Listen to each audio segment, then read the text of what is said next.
August 9 ಪ್ರತಿಯೊಬ್ಬ ಕನ್ನಡಿಗನು ಇದನ್ನು ನೆನಪಲ್ಲಿ ಇಟ್ಕೊಳ್ಳೇಬೇಕು. ನಮ್ಮಲ್ಲಿ ಜಾಸ್ತಿ ಜನ ಪಕ್ಕದ ರಾಜ್ಯದ ಅಥವಾ ದೇಶಕ್ಕೆ ಹೋರಾಡಿರೋರು ಅಥವಾ ದೇಶಕ್ಕೆ ಇರೋರು ಬರೀ ಉತ್ತರ ಭಾರತದವ್ರು ಮಾತ್ರ ಹೋರಾಟ ಮಾಡಿ ಸ್ವಾತಂತ್ರ್ಯ ತಂದ್ಕೊಟ್ಟಿರೋರು ಅಂತ ಅಂದ್ಕೊಂಡಿದ್ದಾರೆ ತುಂಬ ಜನ ನಮ್ಮ ಕನ್ನಡಿಗರಲ್ಲೇ. ಆಗಸ್ಟ್ 9 ಪ್ರತಿಯೊಬ್ಬ ಕನ್ನಡಿಗನು ನೆನಪಲ್ಲಿ ಇಟ್ಕೋಬೇಕು. ಯಾಕೆ ಅಂದರೆ ಅವತ್ತು ಸರ್ದಾರ್ ವಲ್ಲಭಾಯ್ ಪಟೇಲ್ 1947 ಆಗಸ್ಟ್ 9 ಸರ್ದಾರ್ ವಲ್ಲಭಾಯ್ ಪಟೇಲ್ಗೆ ನಮ್ಮ ಶ್ರೀ ಜಯಚಾಮರಾಜೇಂದ್ರ ಒಡೆಯರ್ ಅವರು ಇನ್ಸ್ಟ್ರೂಮೆಂಟ್ ಆಫ್ ಆಕ್ಸಿಷನ್ನ ಸೈನ್ ಮಾಡಿ ಕೊಡದೇ ಇದ್ದಿದ್ರೆ ಆಗಸ್ಟ್ 15 ಇದೆಯಲ್ಲ ಆ ದಿನ ಆಚರಣೆ ಮಾಡೋದಕ್ಕಾಗ್ತಿರ್ಲಿಲ್ಲ. ಅಷ್ಟು ಒಂದು ಶಕ್ತಿ ನಮ್ಮ ಮಹಾರಾಜರ ಒಂದು ಸಿಗ್ನೇಚರ್, ಒಂದು ಸಹಿಗಿತ್ತು.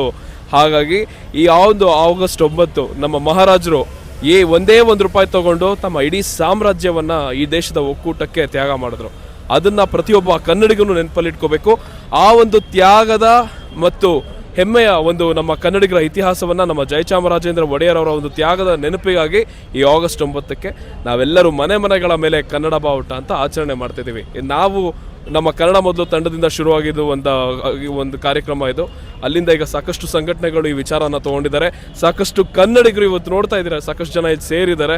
ಪ್ರತಿಯೊಬ್ಬ ಕನ್ನಡಿಗನು ದೇಶ ಪ್ರೇಮಿ ಆಗೋಕ್ಕಿಂತ ಮುಂಚೆ ಕನ್ನಡ ಪ್ರೇಮಿ ಆಗಬೇಕು. ಕನ್ನಡಿಗರಿಂದ ಭಾರತ, ಕನ್ನಡಿಗರ ಒಂದು ಸಿಗ್ನೇಚರ್ಗಿದ್ದಂತಹ ಒಂದು ಬೆಲೆ ಅಷ್ಟಿತ್ತು. ಅದಕ್ಕೆ ಆಗಸ್ಟ್ 9ಕ್ಕೆ ಪ್ರತಿಯೊಬ್ಬ ಕನ್ನಡಿಗನು ಕನ್ನಡ ಬಾವುಟ ಹಾರಿಸಲೇಬೇಕು. ಹಾಗೆ ಬಾದಾಮಿಯಲ್ಲಿ ಇಮ್ಮಡಿ ಪುಲಿಕೇಶಿಯವರ ಪ್ರದರ್ಶನ ಆಗಿದೆ ಮೂರ್ತಿ, ಅದ್ರ ಬಗ್ಗೆ ಏನು ಹೇಳ್ತೀವಿ? ನನಗೆ ಒಂದೇನಂದರೆ ಅದು ಕಾಲೇಜಲ್ಲಿ ತಾನೇ ಆಗಿರೋದು. ಕಾಲೇಜಲ್ಲಿ ಆಗಿರೋದ್ರ ಬಗ್ಗೆ ಬಹಳ ಹೆಮ್ಮೆ ಇದೆ.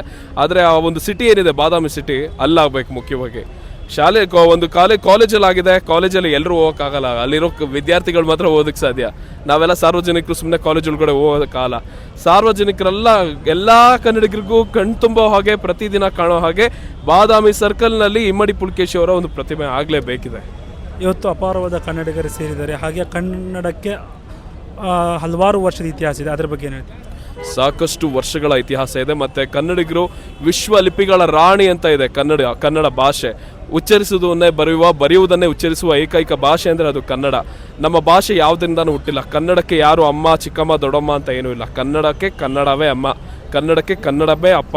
ಸೊ ಹಾಗಾಗಿ ದಯವಿಟ್ಟು ಯಾರಿಗೂ ಈ ಸಂಸ್ಕೃತದಿಂದ ಕನ್ನಡ ಹುಟ್ಟಿತು, ಅಲ್ಲಿಂದ ಕನ್ನಡ ಹುಟ್ಟಿತು, ಅದೆಲ್ಲ ದೊಡ್ಡ ಸುಳ್ಳು. ಕನ್ನಡಕ್ಕೆ ಇನ್ನು ಸಂಸ್ಕೃತಕ್ಕಿನ್ನ ಅಳಿಗಾಲು ಇನ್ನೂ ಉಳಿತಾನೇ ಇರಲಿಲ್ಲ ಅನ್ನೋ ಸಮಯದಲ್ಲಿ ಅದಕ್ಕೆ ಒಂದು ಉಳಿವಿಕೆನ ಕೊಟ್ಟಿದ್ದು ಕನ್ನಡ ಭಾಷೆ. ಹಾಗಾಗಿ ಕನ್ನಡ ಬಗ್ಗೆ ನಾವು ಭಾಳ ಹೆಮ್ಮೆ ತಗೊಳ್ಳೇಬೇಕು, ಪಡಲೇಬೇಕು. Okay sir, thank you. ಸಿಗೋದು